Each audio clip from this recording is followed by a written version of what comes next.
Howdy YouTubers. So today I wanted to make this video about how you can go about actually disabling actual scripts inside of Unity and gameplay. So what I mean by that is, let's say I have the third person controller, I enter this trigger event, and inside this trigger event I want to basically turn off this on gameplay. That's basically what we're going to be doing today. And I could also turn off this too. So to get started, I just have a simple stain here. It has third person controller that I actually got on the asset store. So if you go to asset store, type in standard assets, it's a free standard package that you can actually get now. In the new 2018, I believe they went away from actually adding that into the assets import package. So this is the other way of going about it. I believe I showed this in my other videos, but it was like very end. So yeah, I would say show again just in case. And in here I have a trigger event. And to help me to know where my trigger event is, I have this sphere. So it's going to help me guide me when I move the character.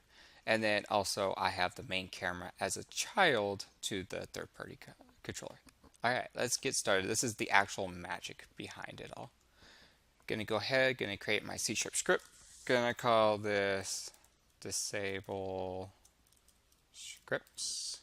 Now you can name this however you want. And what's neat is I'm gonna show you the basics. So this is gonna be like how I could do it by trigger event.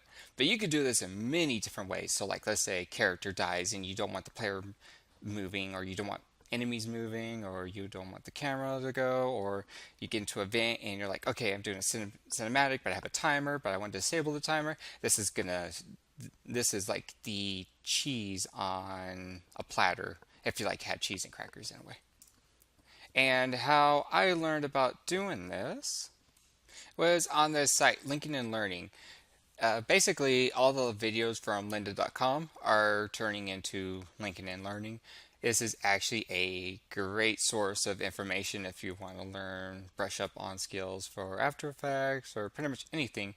It's for the premiere version the premiere version of LinkedIn allows you to have LinkedIn Learning with the subscription. It's $29.99 a month. It's not a bad price. I've been doing it for some time and I really enjoy the concepts. So this is one way of learning. The video that shown me was the advanced version of this Unity 5 2D Essentials training. So definitely I would encourage you to, if you want to, this is where to go. Alright, now let's go ahead and get started into the code. Alright, now we're back in Visual Studios and we're going to go ahead and get started on the code. So first I'm going to call a public mono behavior value, make it an array, and call it disable scripts. And now I don't need the void or the start. I'm going to go ahead and get rid of these. But instead what I'm now going to do is I'm going to do a protected virtual void. I'm going to call it toggle scripts. And in here this needs a bool, which is a true or false statement, and we're going to call it value. Now in here I'm going to do a for each, do a var, call it scripts, and disable scripts. And then here we're going to do scripts again dot enable equals value. So basically what this means is the for each, it will go through any of your scripts that you have in the disable scripts array, and then if you toggle it on or if you toggle it off, it will update the value per se. Now what we're needing to do is I'm going to go ahead and do a public enumerator, and basically what I'm doing is a timer event to show you that once I disable the scripts in the inspector, I can then enable them back on afterwards. So that's where the concept comes into play, where you can go like, okay, I have these events now, I can go ahead and manipulate them in a way for my game projects. What I'm going to do is I'm going to do on trigger enter. And then on here I need a collider, and then I'm do other. Now in here I'm doing an if statement. Going to do if other dot game object. Make sure the G is lower and the O is capital. I'm going to do a compare tag. And in here, I'm then going to say I need this to compare it to cube, because what I'm going to do is I'm going to put this script on the player. So when the player enters the cube, that's when it will initiate. In here, now what I'm going to do is I'm going to say toggle scripts. In brackets, I'm going to say false. So what this means is once I enter, it will basically turn off any scripts inside of the disabled part. I'll show you that in a second. And then I'm then going to say a timer, basically return new, wait 4 seconds. I'm going to say after 1.5 F means seconds. It's kind of weird, I know. And then I'm going to say toggle scripts.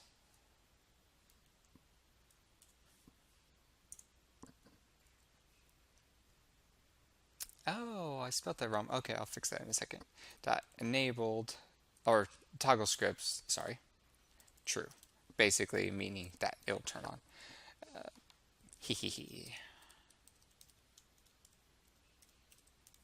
Make sure, yeah, definitely cannot type today. Make sure that you have 2 G's. A little fun error there. So basically, this is it.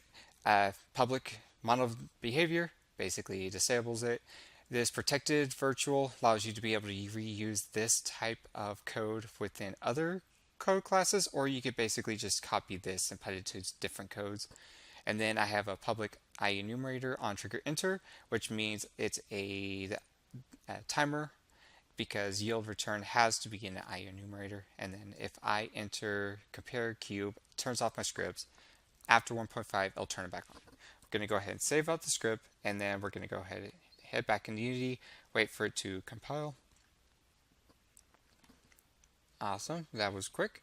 All right, now I'm going to go ahead and drag this in here, and then you'll notice I have a drop down bar. So right now it's saying I have 0, which is basically I don't have anything. What I'm now going to do is I'm going to take this third person controller, I'm going to drag it into here, and then I'm going to take this third person character controller and I'm going to drag that into there. Awesome.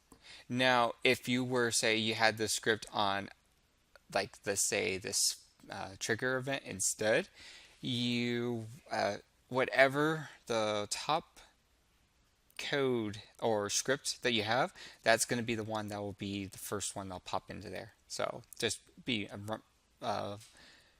careful on that. And then also, if you, I'll actually show you this right now too. So let's say you do a UI element. We're going to go ahead, I'm going to name it text. That way, because you notice this is a text script here.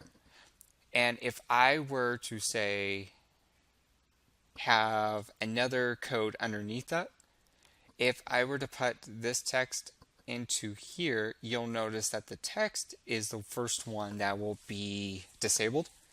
That's the only one that'll be disabled. So if you have, like, let's say you have a timer and you have a script underneath here, make sure you move that above this. Otherwise, this will be the one that'll be disabling. And then basically what it does is your text will vanish. So just be mindful of that. I'm going to go ahead and delete that. And then I'm just going to change this back to 2. Okay, awesome. Now I'm going to go ahead and save just in case. And now this is where we're going to, when we enter the collider, you should see where this will turn off and then afterwards it'll turn back on. So let's get that. Let's see.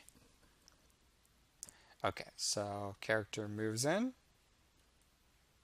Oh, one thing I forgot to do is we forgot to set up our tag. I need to add this to call it cube.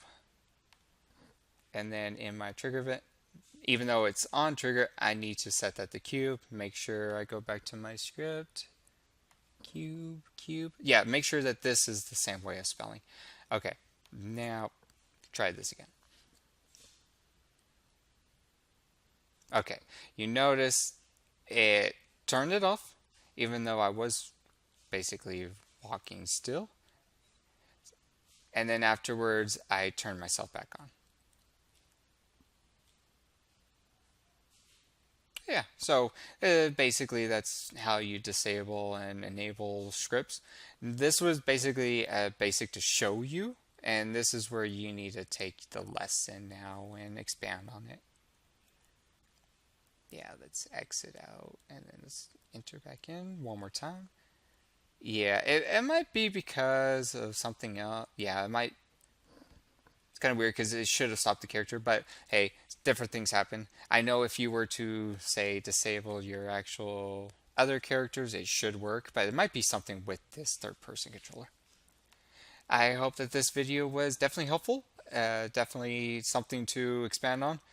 And thank you so much for watching this video. I'm going to go ahead and show you the code one more time. Model behavior, and basically, yeah, that's pretty much it. So thank you so much for watching this video again. It does mean the world to me. If you like what I'm doing, please like and subscribe. You're all the best. Take care, and if you have any questions, please put them in the comments. Otherwise, I will speak to you soon or later. Hee.